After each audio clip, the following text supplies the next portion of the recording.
കണ്ടാൽ സലാം കൊണ്ടാണ് മിണ്ടൽ വേണ്ടത് എന്നുള്ളതാ നബി തങ്ങളിൽ നിന്നുള്ളത്. മിണ്ടിക്കഴിഞ്ഞു സലാം പറഞ്ഞാൽ പിന്നെ അസ്ഥാനത്താണെന്നാണ് തുഹഫയിലുള്ളത്. മഹാനായ തഴവ കുഞ്ഞു മുഹമ്മദ് മൗലവി അദ്ദേഹം രചിച്ച മവാഹിബുൽ ജലീലിലുള്ള ബൈത്തുകളാണ്, സലാമിനെ കുറിച്ച് പറഞ്ഞ ബൈത്തുകളാണ് നാം ചൊല്ലിയത്. അള്ളാഹു അദ്ദേഹത്തിൻ്റെ ദറജകൾ അള്ളാഹു ഉയർത്തി കൊടുക്കുമാറാകട്ടെ. ഖബറിലുള്ള ജീവിതം അള്ളാഹു സുഖത്തിലും സന്തോഷത്തിലുമാക്കി കൊടുക്കുമാറാകട്ടെ. എത്ര മനോഹരമായിട്ടാണ് അദ്ദേഹം നമ്മളിലേക്ക് ഈ വരികളൊക്കെ സമ്മാനിച്ചത്. നല്ല ബൈത്തുകളുടെ രൂപത്തിൽ നമ്മളിലേക്ക് അദ്ദേഹം സമ്മാനിച്ചു. ഓരോ കാര്യങ്ങളും അതിൽ ആളുകൾക്ക് വ്യക്തമാകുന്ന രീതിയിൽ ബൈത്ത് രൂപത്തിൽ പെട്ടെന്ന് ശ്രദ്ധിക്കുന്ന രൂപത്തിൽ അദ്ദേഹം ഇതിനെ രചിച്ചു. അള്ളാഹു കബൂൽ ചെയ്യുമാറാകട്ടെ.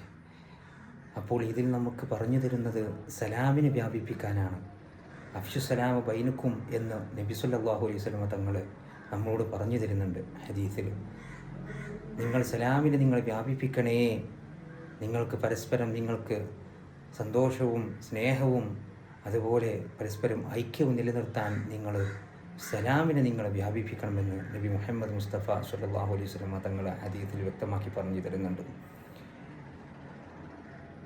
സലാമില്ലാതായി കഴിഞ്ഞാൽ ഖിയാമത്ത് നാളിൻ്റെ അടയാളമാണെന്ന് കിതാബിൽ കാണാം. സലാം വ്യാപനം ഇല്ലാണ്ടായി കഴിഞ്ഞാൽ, സലാം പറയുന്നത് ഒരു കുറവായി കണ്ടാൽ ആ കുറവ് ഖിയാമത്ത് നാളിൻ്റെ അടയാളമാണെന്ന് നബി മുഹമ്മദ് മുസ്തഫ സല്ലല്ലാഹു അലൈഹി വസല്ലം തങ്ങളുടെ ഹദീസിൽ കാണാൻ സാധിക്കും. അല്ലാഹു സലാം പറയുന്ന കൂട്ടരിൽ നമ്മളെല്ലാവരും ഉൾപ്പെടുത്തട്ടെ. ആരും സലാം പറയുന്നതിനെക്കുറിച്ച് അതെത്ര താഴ്ന്നാലും മേലെയായാലും നമ്മൾ സലാമിനെ പറയാൻ നമ്മൾ മടിക്കരുത്.